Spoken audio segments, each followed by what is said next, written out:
बिस्मिल्लाह। कैसे स्टूडेंट, उम्मीद करते हैं हम सब लोग ठीक होंगे। आज का जो हमारे पास टॉपिक है वो स्टार्ट होने वाला ज्योमेट्रिक प्रोग्रेशन से। पहले तो है ज्योमेट्रिक प्रोग्रेशन की डेफिनेशन।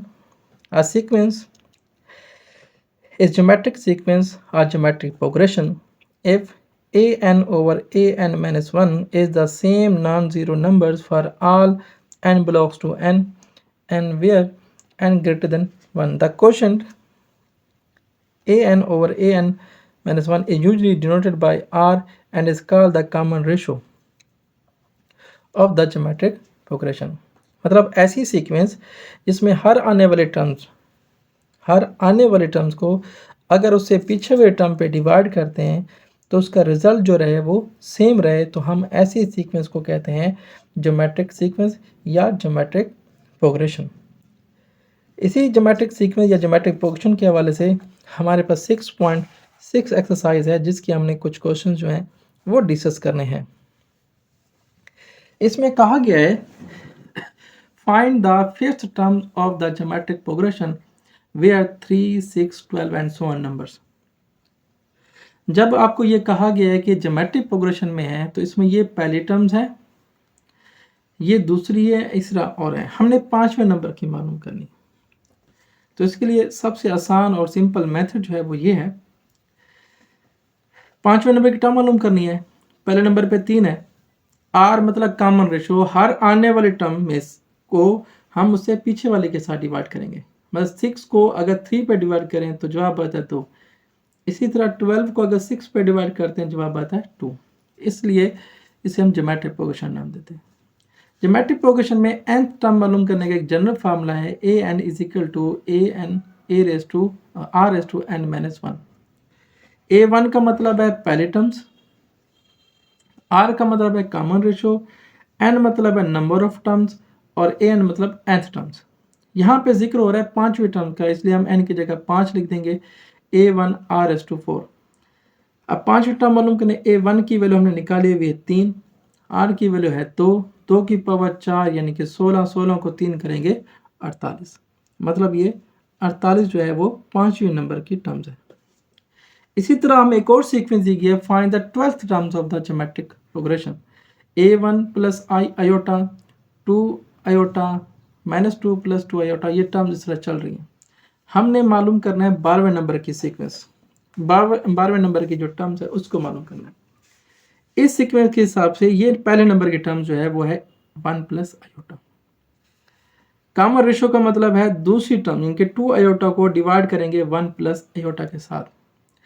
इसको थोड़ा सा सिंप्लीफाई कर लेते हैं, जिसे हम कहते हैं रैशनलाइजेशन करना। ऐसा करने से ना कैलकुलेशन आसान हो जाती है। अगर ओवर में आयोटा हो तो हम उसको पहले रैशनलाइज कर लेते हैं ताकि कैलकुलेशन ईजी रहे। 2 आयोटा ओवर 1 प्लस आयोटा को रैशनलाइज करने के लिए हमने 1 प्लस आयोटा के कंजुगेट से मल्टीप्लाई भी किया और डिवाइड भी किया। 2 iota minus 1 iota minus iota, वैसे 1 प्लस आयोटा और 1 माइनस आयोटा जब मल्टीप्लाई होते हैं 1 square minus iota square. Iota square की वैल्यू -1 होने की वजह से ये माइनस जो होगा वो +1 में तब्दील हो जाएगा। इन दोनों में से अगर 2 कॉमन लें और इस आयोटा की जगह -1 पुट करें तो ये प्लस का 1 आ जाएगा। नीचे जो 1 + 1 2 हुआ है वो 2 से 2 इसे डिवाइड कर देगा तो जवाब आ जाएगा 1 प्लस आयोटा। इसका मतलब है कॉमन रेशो की जगह हम ये वैल्यू भी लिख सकते हैं और 1 प्लस आयोटा भी लिख सकते हैं, जैसे भी आपकी दिल करे आप लिख सकते हैं। अब आते हैं जनरल टर्म्स। जनरल फॉर्म में nth जो होता है वो हमारे पास है an r raise to n minus 1। क्योंकि हमें 12वें नंबर की टर्म चाहिए, इसलिए हम जब हम यहाँ 12 पुट करेंगे तो ये हो जाएगा 11। a1 की जगह 1 प्लस आयोटा और r की जगह भी क्या जाएगा 1 प्लस आयोटा की पावर 11। ये दोनों मल्टीप्लाई कर रहे हैं, बेस सेम होने के पावर ऐड हो जाएंगी 12। इस 12 को हम लिखेंगे 2 × 6 यानी कि 1 प्लस आयोटा की पावर 2 अलहदा हो जाएगी, 6 बाहर है।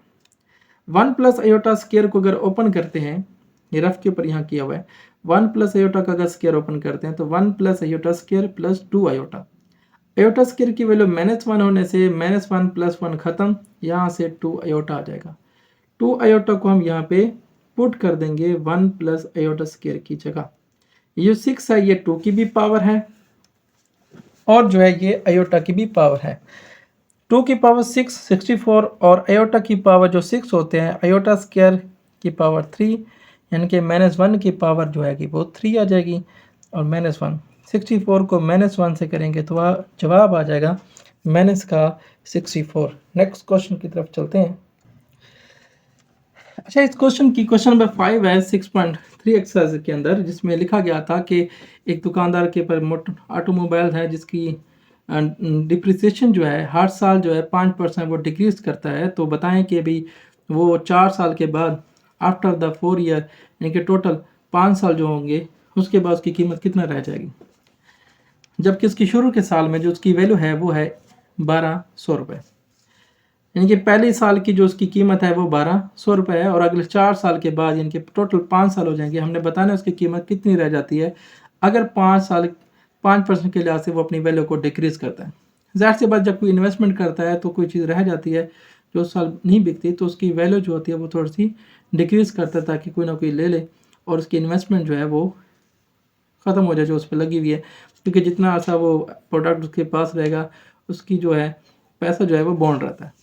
तो 5 पॉइंट डिप्रिसिएशन का मतलब है 5% वो डिक्रीज़ करेगा। अगर एक शुरू में उसकी कीमत थी तो 5% कम करने से 0.05 यानी कि 0.95 इसका जवाब आ जाएगा। हमारे पास ये ज्योमेट्रिक प्रोग्रेशन के लिए nth टर्म का फार्मूला है a1 r⁻n-1। तो a1 की जगह 1200 और r की जगह जो है वो 0.95, इसकी पावर n की जगह हम पुट करेंगे 5, तो इसकी वैल्यू बनेगी 4। 0.495 की पर 4 मल्टीप्लाई 12 करने से जवाब आता है 9774। तकरीबन ये उसकी अमाउंट बच जाएगी 4 साल बाद, यानी कि टोटल 5 साल गुजरने के बाद। Which term of the sequence, यहाँ में कुछ सीक्वेंस दी गई है, वो कहते हैं कौन सी टर्म्स है इस सीक्वेंस के अंदर जिसकी वैल्यू ये बनती है। देखें, ये सीक्वेंस है x² - 5² x+y ओवर x-y, ऐसे टर्म चलती जा रही हैं। x+y ओवर x-y की पावर 9, बताना है कौन से नंबर पे आती है, यानी कि कौन से नंबर की ये टर्म्स हैं। अगर ये सीक्वेंस है, ज्योमेट्रिक सीक्वेंस है, तो ये पहली टर्म्स हो गई x² - y², इसको एक दफ़ा प्लस एक बार माइनस भी लिख सकते हैं।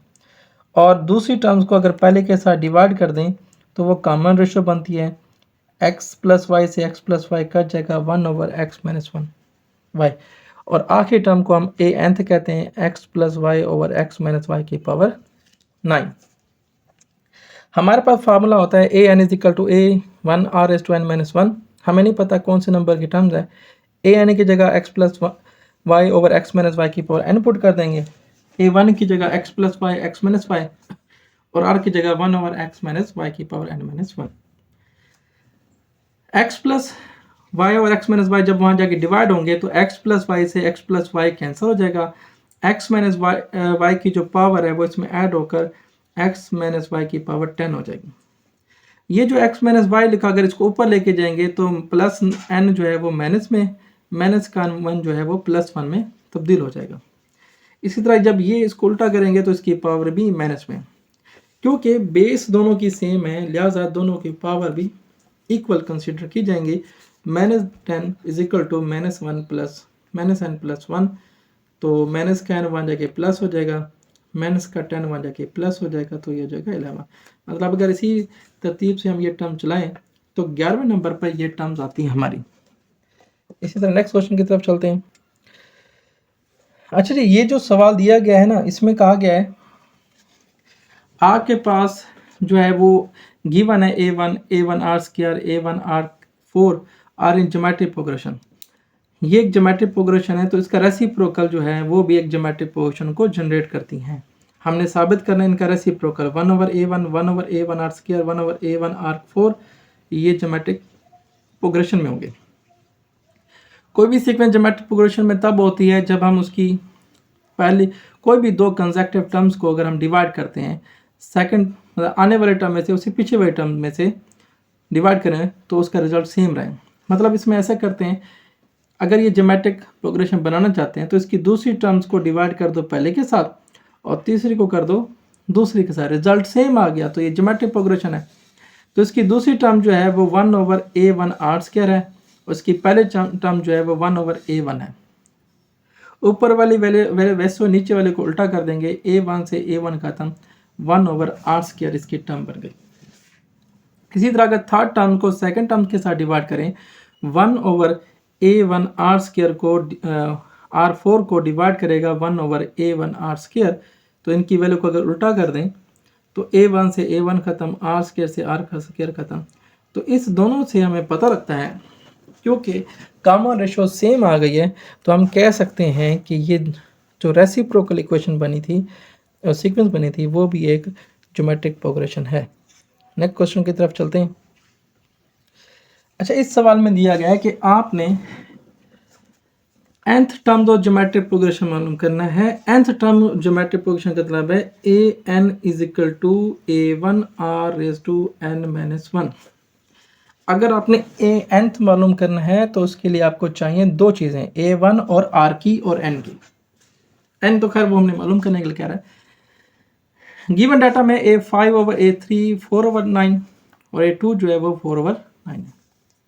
हमें पता है कि nth का मतलब होता है a1r⁻n-1। यहाँ पे जिक्र हो रहा है पाँचवें नंबर की टर्म्स का। अगर 5 पुट करेंगे तो यहाँ 4 आ जाएगा। दूसरा जिक्र हो रहा है a3 का, यहाँ 3 पुट करने से r² आ जाएगा। उसने कहा अगर पाँचवीं और तीसरी टर्म को डिवाइड करते हैं तो जवाब आता है 4/9 यानी कि 4/9। a5 की जो वैल्यू है वो है a1r4 और a3 की जगह आ जाएगा a1r²।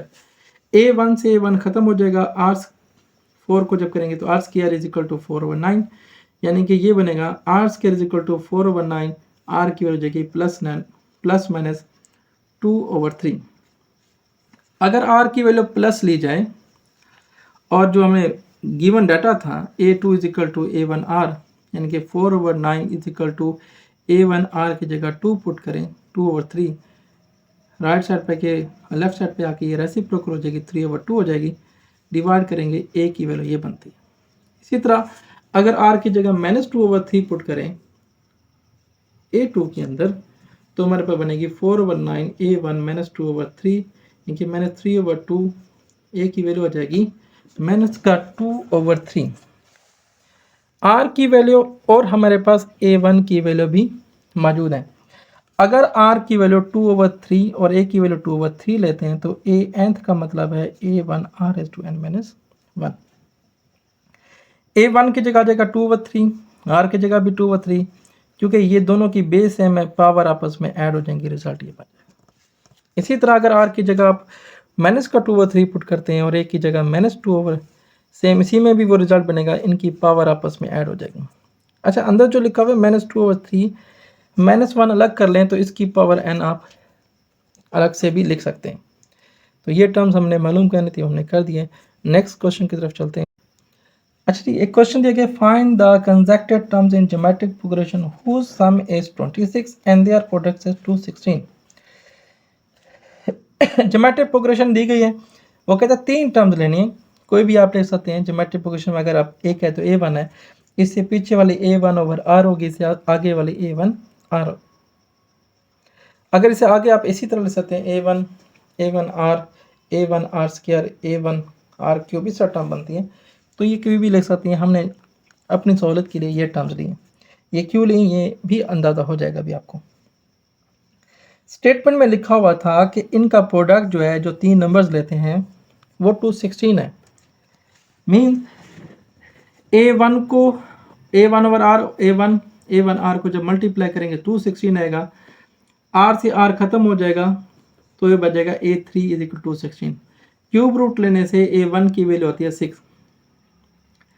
तो दूसरी उसने कंडीशन ये दी थी, अनदर कंडीशन, कि जो 3 टर्म्स आपने लिए हैं a1/r a1 + a1r, इन तीनों का जो सम है वो 26 के बराबर है। ये दूसरी स्टेटमेंट थी या दूसरी कंडीशन थी उसकी, कि पहले में उसने कहा था कि प्रोडक्ट 216 के बराबर है, फिर उसने कहा था जो 3 टर्म आप लेंगे उनका जो सम है वो 26 के बराबर है। अगर मैं यहाँ पे इनकी वैल्यू पुट करता हूँ जो मैंने निकाली हुई है, यानी कि a1 की वैल्यू जो मैंने 6 निकाली वो पुट की, तो उसे इक्वेशन बन जाएगी 6/r + 6 + 6r = 26। अगर नीचे से r ख़त्म करना है तो मल्टीप्लाई बाय r करेंगे, तो यहाँ से 6 6r, 6r square 26r, 26r इधर आके माइनस हो जाएगा, 6r और माइनस का 26r में से 20r बच जाएगा। 2 पे डिवाइड करेंगे, 3r स्क्वायर माइनस का 10r plus 3 is equal to 0। फिर हम इनकी करेंगे फैक्टराइजेशन, 3 को 3 से करेंगे 9, 9 का फैक्टर जो बनते हैं वो 3 मल्टीप्लाई 1 बनते हैं, जिनको ऐड करने से माइनस का 10 बनता है। क्वाड्रेटिक फार्मूले के जरिए से भी r की वैल्यू निकाल सकते हैं। इनको सिंप्लीफाई करने के बाद हमारे पास रिजल्ट जो बनते हैं, r की दो वैल्यू बनती है, एक 3 बनती है, एक 1/3 बनती है। अगर मैं ये कहता हूँ कि r की वैल्यू मैं 3 लेता हूँ और एक की वैल्यू 6 लेता हूँ, तो रिक्वायर्ड टर्म जो बनती हैं वो जो शुरू में हमने की थी a1 और r, a1 और r, a1 की वैल्यू 6, r की वैल्यू 3, जवाब 2 आ जाएगा। a1 की वैल्यू 6 है, a1 और r यानी कि 6 + 3 18, तो तीन टर्म जो बनती हैं वो 2, 6 और 18 बनती हैं। इनको जमा करने से भी 26 बनता है। अगर r की जगह हम लोग 1/3 और एक की जगह मैं 6 पुट करता हूँ, तो ये दो तीन टर्म्स हैं वो पुट करने के बाद 18, 6 और 2, जिनको जमा करने से भी 26 बनता है। तो ये तीन टर्म्स हैं जो उसने की हैं, वो 2, 6, 18 हो या 18, 6, 2 हो, इससे फ़र्क नहीं पड़ता। नेक्स्ट क्वेश्चन की तरफ चलते हैं। अच्छा, यहाँ क्वेश्चन दिया गया, if the sum of the 4 consecutive terms of geometric progression is 80 and arithmetic mean of the second and the 4 terms of the is 30, find the terms. यहाँ पे उसने कहा कि आपके पास 4 ज्योमेट्रिक प्रोग्रेशन के टर्म्स हैं, वो भी तरतीब के लिहाज से सेम, यानी कि लेट रिक्वायर्ड टर्म जो है वो a1, a1r, a1r square, a1r3। According to condition जो स्टेटमेंट में लिखी गई कि इनका सम जो है वो 80 के बराबर है, यानी कि इन चारों टर्म को जमा करने के बाद जवाब 80 आता है।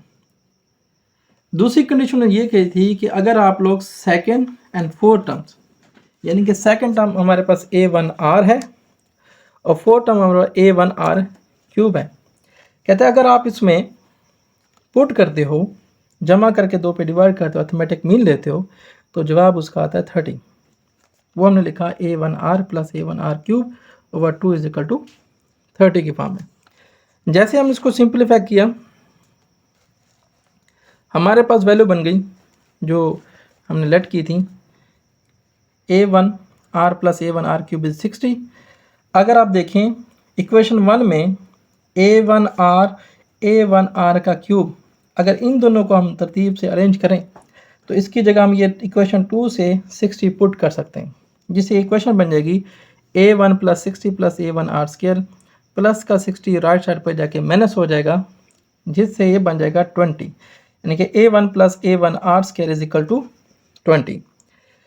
अगर मैं इसको 2r से मल्टीप्लाई कर दूं, ये बन जाएगा a1r + a1r³ = 20, और यही a1r क्यूब जो है इक्वेशन 2 के हिसाब से देखें तो ये 60 के बराबर आता है।